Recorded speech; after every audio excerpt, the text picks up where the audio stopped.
How often in a Zoom meeting do you not see the people that you really want to? Let me show you how you can change the view to make it suit your requirements. I'm Michelle, a computer trainer, here sharing tips and tricks on your everyday programs to help you work quickly and easily.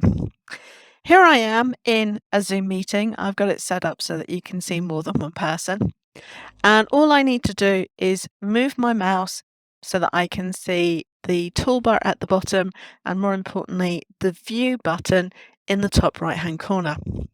Clicking on view actually gives me my little options, which speaker, gallery, immersive and full screen. If I want to maximize my screen, I just click full screen and you can see it takes the bits around the screen. I can see both of the speakers, and depending on how I change it, I can do that.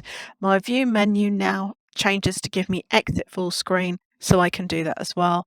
And if you hadn't already guessed, you can also just use the standard maximize window button to do the same thing.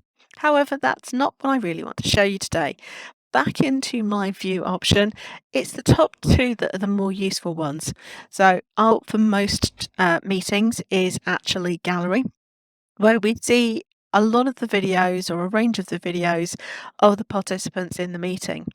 Now, Zoom does have a maximum limit per screen of about 25 videos. If you have more people, which of course you can, then you'll see arrows on the left or the right to allow you to move between them. What we've also got is then speaker view. This is great, especially in those larger meetings where you just want to focus on one person. At the moment, you can see the videos, and if I click speaker, it focuses on the other person in this example, and then I'm here at the top. This allows you to, well, as I said, focus on the main person. That's the main person who's speaking at the moment, and then have other people displayed at the top.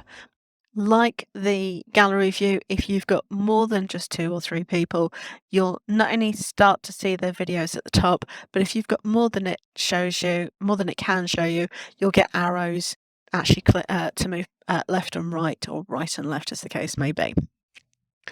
Quick and easy, and you can change that as many times as you need to. This is set up for your account only. Actually, it's not even your account. It's set up for this particular meeting and only affects how you see things. So you can change as you need to, depending on what the meeting's like. If you like this tip, please do give the video a thumbs up, leave a comment, let me know. If you'd like to be notified of new videos as they come out, subscribe to my channel and remember to click that bell. I will see you in the next video.